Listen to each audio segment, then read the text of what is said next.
Hello everybody, Jason of New Age Revolution down here in the cave for another episode of Wrestling with the Past. That's right, we take a deep look back at the events, the storylines, the angles, the good guys, the bad guys of the World Wrestling Federation 1985 through the eyes of a 9-year-old reincarnated in the fat body of a 46-year-old. Yes, that's right, that's Wrestling with the Past. Let's get right into it. Maple Leaf Wrestling. My least favorite of the shows, of the syndicated shows. Maple Leaf Wrestling, January 12th, 1985. 2.5 months away from WrestleMania. We got a new intro. New opening credits. Shows like... I'll show you some pictures if I have any. Like movie marquee signs, animated little movie marquees that say Philadelphia Spectrum, Madison Square Garden, Maple Leaf Gardens, and then just crowd shots. It's pretty cool. It's a new opening. More importantly, Angelo Mosca is standing there in his stupid tuxedo with his cummerbund way up here because he's an idiot. And he's announcing that he's leaving Maple Leaf Wrestling. That's right. Because standing right there with that other buffoon, Reynolds, right? What's his name? Reynolds. I can't remember. Jack Reynolds. Standing right next to Jack Reynolds and Angelo Mosca is Jesse the Body Ventura. The new commentary team for Maple Leaf Wrestling is Jack Reynolds and Jesse Ventura. Why? Because Angelo Mosca is going to be managing his equally awful wrestler son, Angelo Mosca Jr. Great. Whatever. As long as he's off the television commentary, I'm good. Opening match is Terry Gibbs versus the Junkyard Dog. Terry Gibbs attacks before the bell, and 3 minutes into the show, it's already better. It's already better. We got a good match between Terry Gibbs and Junkyard Dog, and we got Jesse Ventura replacing Angelo Mosca. Still can't do anything about Jack Reynolds, but we got Jesse Ventura. It's an okay back and forth match. Look, when you have these, quick 4-minute squash matches, You've got to like, your ratings scale has to flex a little. And Terry Gibbs versus the Junkyard Dog was a good 4-minute back and forth, deal with Terry Gibbs getting the upper hand, Junkyard Dog coming back. He does all the usual JYD spots, the crawling headbutt. Terry Gibbs flips around and flops around and sells it well. That's what makes a good squash match or television match. So we got JYD getting the Duke, not with the thump, not with the power slam, but with the football shoulder block deal.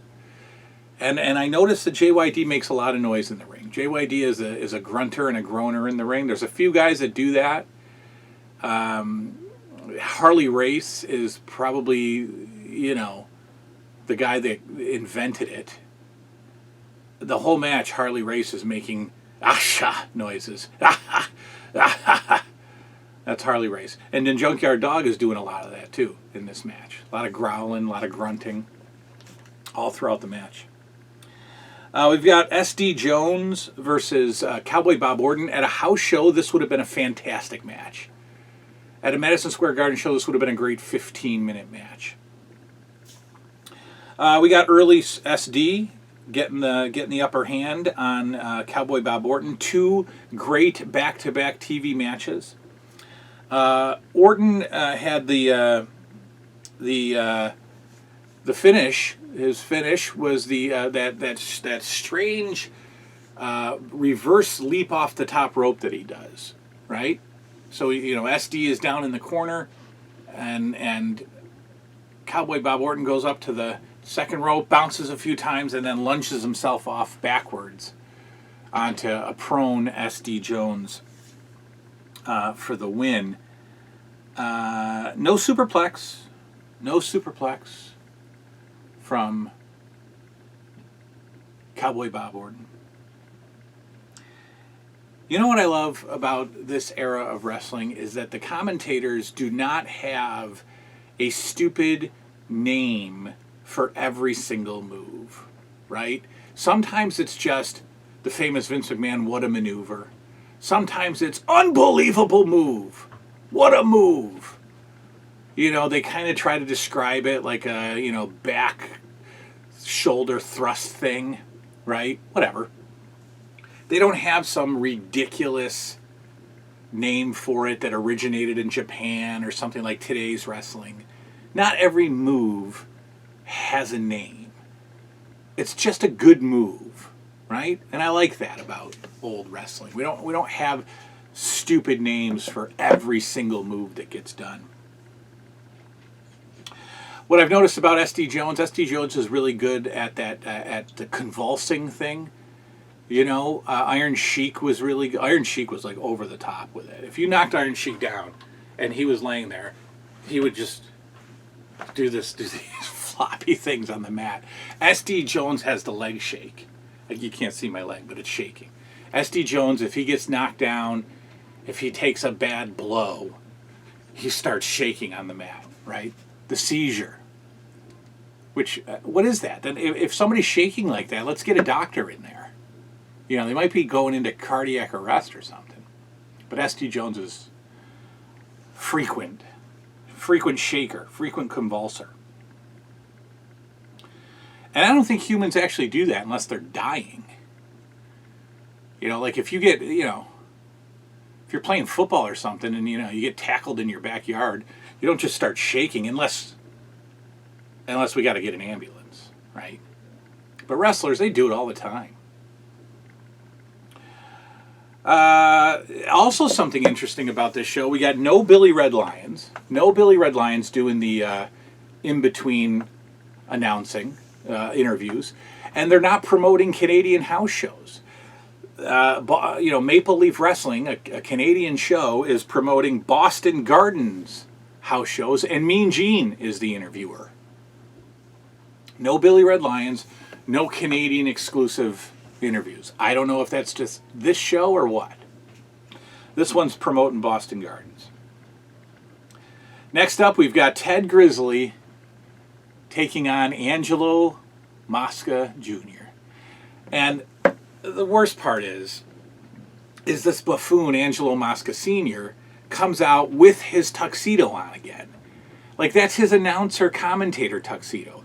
Go in the back, put on the sweatsuit, you know, put on the manager's gear. No, he comes out with the same stupid tuxedo that's all frumpled and disheveled because he's a mess. And he's accompanying his, you know, son to the ring with the Mosca unibrow, both of them. Cro-Magnums, they look like. You know, the Moscas look like early cavemen. Let's see. Junior never really amounted to much, I said. Angelo Mosca Jr.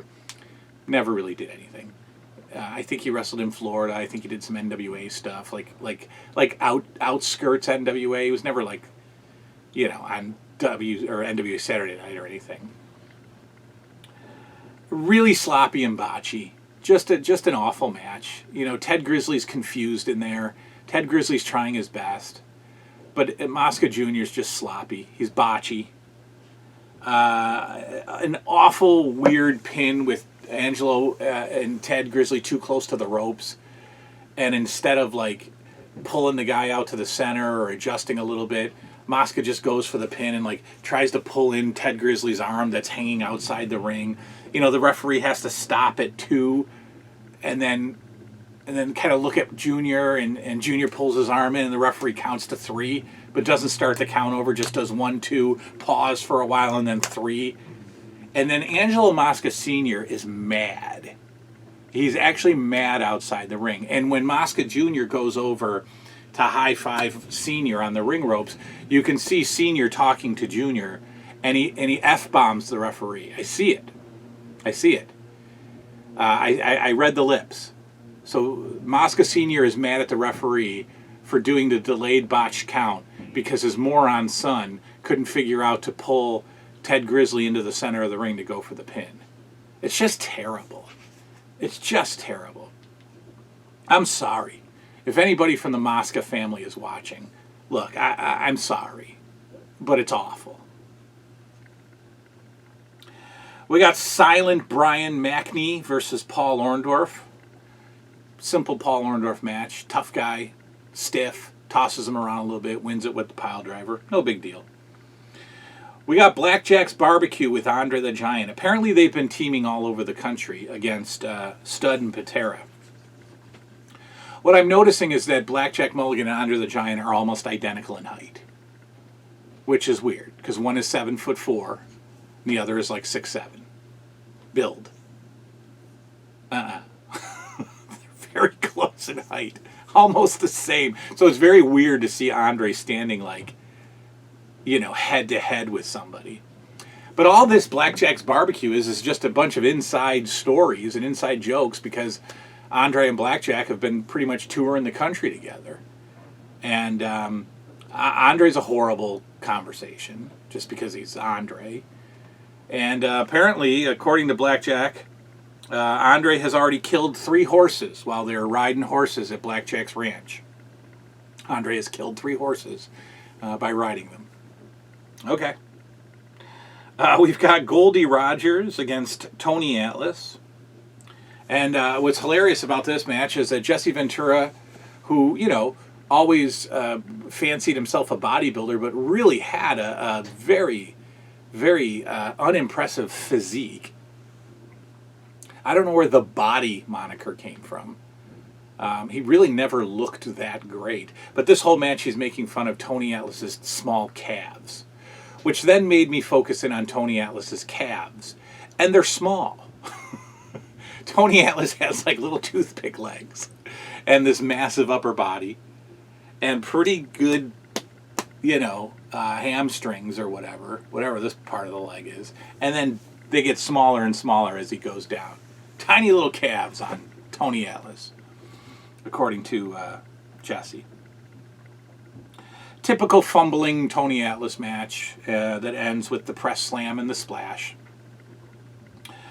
Mr. X and AJ Petruzzi take on the U.S. Express, Mike Rotundo, Barry Windham. Jack Reynolds, in all of his excellent commentary, says both Barry Windham and Mike Rotundo turned down pro football because wrestling is where the money's at.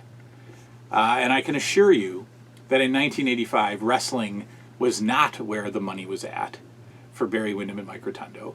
And I don't believe that any of them actually came close to playing pro football. I think Mike Rotundo was a wrestler at Syracuse. He's never really been talked about as a football player. I don't think, just stop it, Jack Reynolds, with your ridiculousness. It's a fine match. It seems like the U.S. Express really aren't all that great. And I loved them. I loved the U.S. Express. But this match, they're just not that great. They're not working well together in this match. They're not that impressive. I mean, they're 2 fantastic wrestlers. And I'm sure they get better, and I'm sure their title matches are good when they're going up against a little bit better quality talent. But this was not great. They didn't look good. And the airplane spin with the kick spot wins it. Mike Rotundo does the airplane spin. The opponent comes running in, gets kicked out of the way by the opponent in the airplane spin. He goes flying out of the ring. Mike Rotundo's been getting the win in all these tag team matches with that airplane spin. We got a hilarious interview with Don Morocco. And I think this is it. I think this is the final. Oh, no, wait, he's not in Hawaii. Is he? No, he's not. He's back. There's no more Hawaii spots. No more. Mean Gene is interviewing Don Morocco, and I usually don't talk about the interviews, but this one is hilarious. Morocco is in rare form. Morocco's talking about all the girls that he had in Hawaii. Skinny ones, fat ones. One that's 350 pounds and stinks in the summer. And he says he wanted Mean Gene there. Mean Gene, you would have had a good time with me and all the girls. All the fat ones.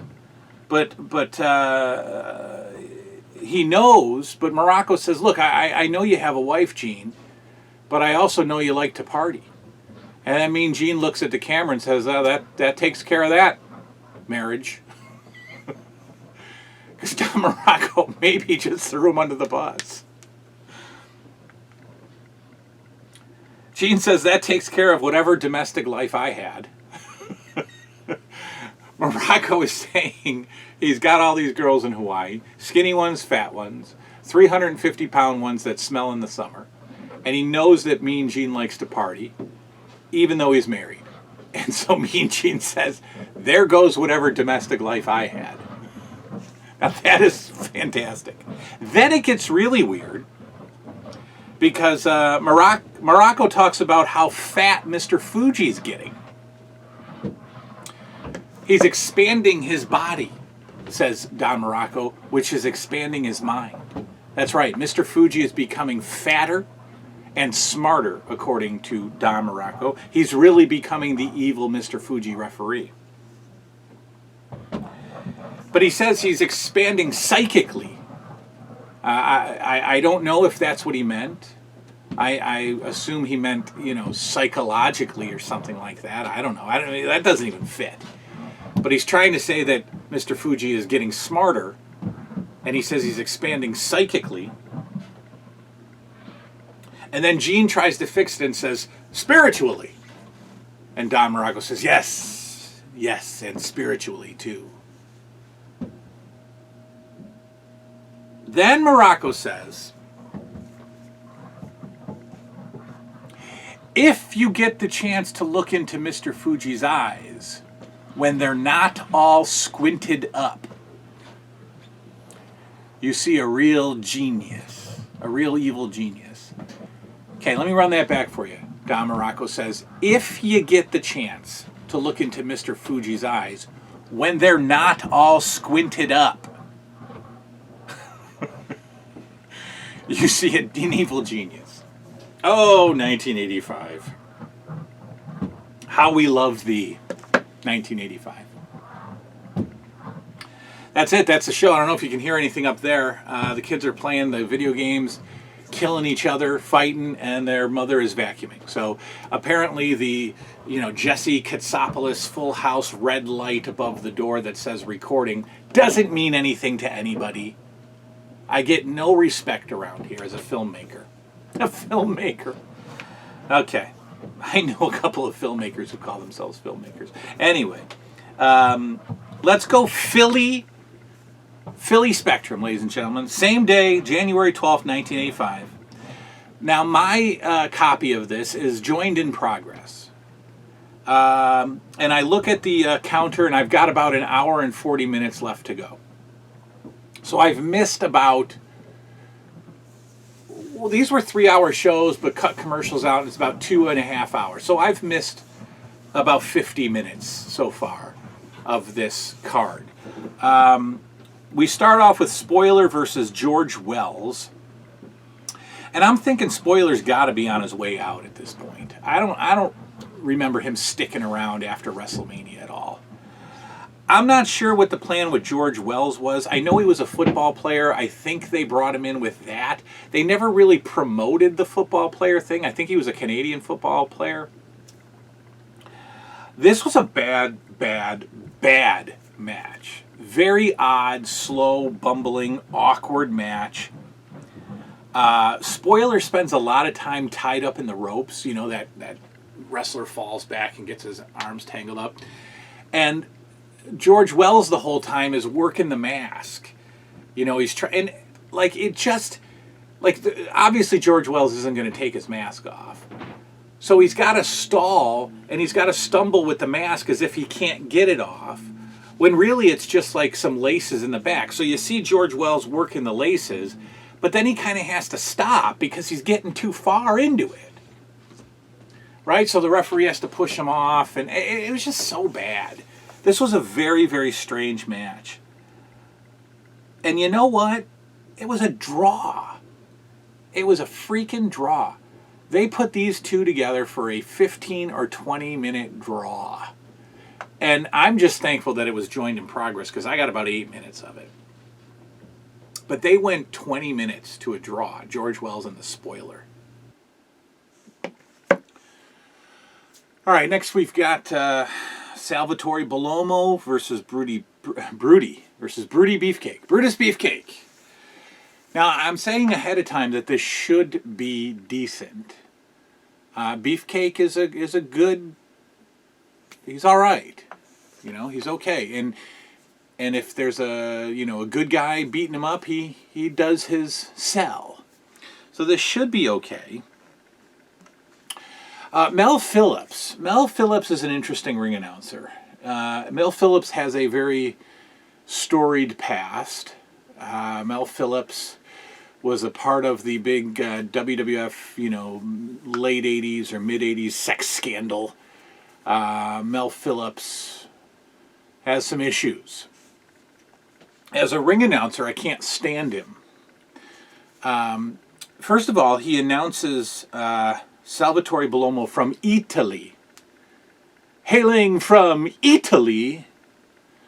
And he also rolls the R's of non-Hispanic wrestlers. Okay? So, Roddy Piper, announced by Mel Phillips, would be Roddy Piper.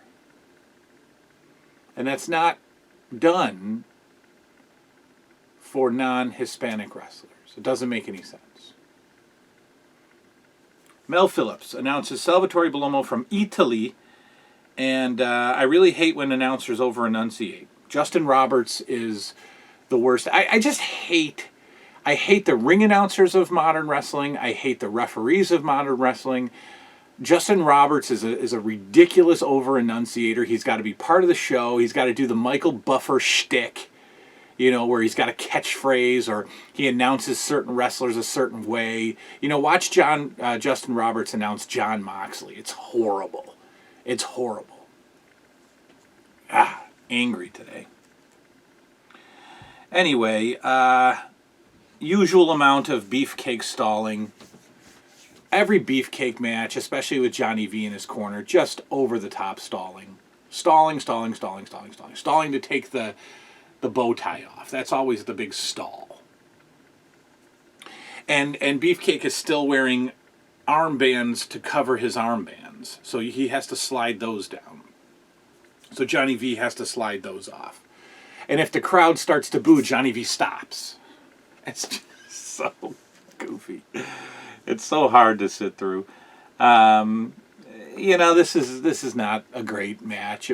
I thought it could be an okay match. Beefcake hits him with the flying knee out of nowhere, which is very impactful. I really actually like the Brutus Beefcake flying knee, especially if it's done after like some running the rope sequence or a duck, and then Bellomo turns around and bam, there's the knee. I love that. For some reason, Bellomo gets the post-match beatdown, and I don't know why. Brutus Beefcake just beats him up after the match, and then Bellomo gets stretchered out, which was bizarre. Next up, we've got Paul Orndorff with Bobby Heenan, of course, versus David Sammartino with Brutus Beefcake in his... I'm sorry. We've got David Sammartino with Bruno Sammartino in his corner.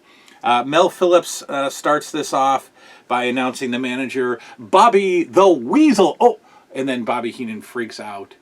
And then Mel Phillips corrects himself and says, Bobby the Brain Heenan. That's okay. But why would Mel Phillips do that? Why would he do it? And Heenan is just irate. He's like freaking out. It's so good to see Bobby Heenan just... And I don't know if you have to think that Bobby Heenan was aware, but the best part would have been if he wasn't aware. And then you just got this natural shock and this natural reaction on Bobby Heenan. And you can't tell either way because it's Bobby Heenan, so it's good either way.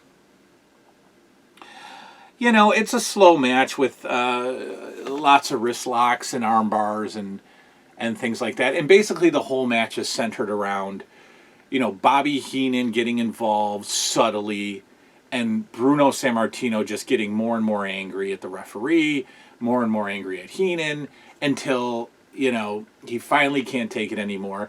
And this is a very, very bizarre ending. Bobby Heenan trips David Sammartino right in front of the referee. Okay, David Sammartino's running the ropes. Bobby Heenan trips him, and the referee immediately calls for the bell. Disqualification, right? Well, the trip finally pushes Bruno over the top. He chases Heenan around the ring. Heenan gets in. Now all four guys are getting into it. Bruno's putting the stomps to Bobby Heenan, who's just selling like a madman. Bruno and Paul Orndorff get a few shots in. And then the final decision is a double disqualification. I don't know. Match was already ended with a DQ on Bobby Heenan, a DQ on Paul Orndorff. After the brouhaha, it becomes a double disqualification, which Gorilla Monsoon goes nuts about. He's furious about that decision. Adonis and Murdoch. Here I am hoping that it's the U.S. Express. It's yet another Adonis and Murdoch versus the Briscoes match. And I can't watch them. I can't watch them. I was on my phone during this match. I just can't watch them. I hate the Briscoes so much. And they are just fighting Adonis and Murdoch on every card that I am seeing, while I'm patiently waiting to see Adonis and Murdoch lose to, Wyndham and Rotundo. I'm just waiting. And all I keep getting is Adonis and Murdoch versus the miserable Briscoes. Come on already. Don Morocco is back. He takes on Swede Hansen. I don't know. Swede is standing there with that big Confederate flag. That again, times were different, because like the Philly crowd and the New York crowd is just eating it up. The Yankees, the Northerners, are just drooling it all in. Yeah, that's a phrase. Drool it all in. Are they that dumb that they don't know that Swede Hansen is like making fun of them with the Confederate flag, saying, "Hey, Philly, New York, I'm from the South. I got my flag, and you guys are cheering me." Dumb. Swede Hansen looks like a fella that you really don't want. You don't want him taking your kids out for a Happy Meal. Swede Hansen looks like the kind of guy that you just don't, even if you're in a pinch, if you got tickets to something that night and your babysitter cancels on you, and your only option is Swede Hansen, stay home. Stay home. Cancel the night. Do the kids a favor. Stay home. Swede Hansen looks like he's 87 years old all the time. He looks like he smells like a pack of Marlboros all the time. Swede Hansen is gross.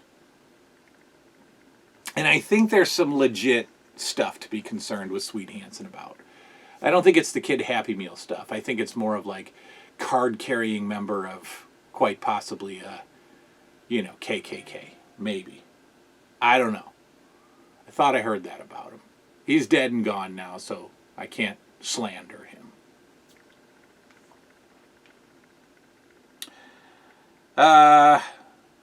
Punch kick. That's all you're going to get out of Swede Hansen. It's an okay back and forth. I mean, it's honestly, two big dudes, Swede and Don Morocco, who's just looking huge at this point. Throwing each other around the ring. And out of the blue, Morocco catches the Swede with a power slam. Swede is coming in for something. Morocco scoops him up. Big power slam. Gorilla Monsoon sells the heck out of it. And Don Morocco gets the 1-2-3 on Swede Hansen, the guy who's told to turn his lights off at Halloween. Anyway, then we got Orton and Piper. I assume this is the main event because there's no time left in the card. Orton and Piper take on Jimmy Snuka and, of course, Tony Atlas. Like, I don't know what the heck's going on with this card. I don't know what's going on with this card. It's January in Philly. I don't know if there was a snowstorm. I don't know if the airplanes were on strike. If, this is a dreadful card. We got a no-showing Tonga Kid, and it's Atlas and Snuka. The bad guys do their thing where they jump them before the bell. The Philly crowd's going nuts. There's tons of debris in the ring. It's your back and forth. It's a lot. It's such a classic formula. It's lots of double teaming on the good guys until the hot tag. And the hot tag would have been a lot hotter if it was Snuka to Tonga or Tonga to Snuka. But it's, Snuka to Tony Atlas. Who cares? Who cares? I don't know where Tonga Kid is. Usual Piper Snuka stuff. Snuka's throwing the worst punches I've ever seen. He's got Piper down on the ground. He's on top of him, and he's just like knuckle shotting him, like just real tappy tap on his head. Real weak looking stuff. Sometimes Snuka throws like a chop to the top of the head. That kind of looks okay, but this is just like, he's got the knuckle up and he's just kind of tapping him. And Piper's flopping all over the ground. The usual breakdown schmaz deal. And they all fight to the back. Match breaks down, they roll out of the ring and fight to the back. Again, I don't know what was happening. I don't know if there was something to get to, if they all had to go somewhere. I don't know. Because that's where the card ends. So then I look it up and I go, well, I must have missed Hogan. I must have missed the Intercontinental match, maybe a cage match. No, I missed Rick McGraw versus Johnny Rodz. And freaking Dave Barbie versus Dr. D. David Schultz. What on earth did that match look like? Big, dopey, tree trunk Dave Barbie taking on the angry shooter Dr. D. Does Dr. D get angry at Dave Barbie? Is Dave Barbie a tough guy, or is he just a big dope? I don't know. I would have loved to have seen that match because it's just such a bizarre collaboration. So that's all I missed. I only missed Johnny Rodz and Rick McGraw, which probably went 20 minutes. And then I missed Dave Barbie and Schultz, which probably went about 6 minutes. So a Philly Spectrum house show gets Spoiler versus George Wells, Sal versus Beefcake, Orndorff versus David with Bruno in his corner, Adonis and Murdoch Briscoes snooze fest that goes 25, Swede Hansen versus a returning Don Morocco, and Orton and Piper versus Snuka and a missing Tonga Kid sub Tony Atlas. And Rick McGraw and Rodz and Schultz and Barbie. That's it. That's your big Philly Spectrum house show. And coincidentally, at the end of the show, you hear Jack Reynolds say, "Boy, I'll tell you, fans, if you don't think you got your money's worth tonight, you're mistaken." Really? Really, Jack Reynolds? What made you say that? Because we didn't get our money's worth. This was one of the worst house shows I've ever seen. So that's that. We are moving out of January 12th. So let's see. This was a Saturday. So it sounds like we've got a Friday Night Titans coming up, a TNT, and then the Saturday shows, and maybe a house show. So we'll keep it going, Wrestling with the Past. I'm going to try to watch them a little quicker. I'm just so slow on these. I'm trying to get them going for you. We had a miserable house show, but more importantly, we have the disappearance of Angelo Mosca off my Maple Leaf Wrestling televised shows. That's all. Thanks for hanging out with me. Good night now.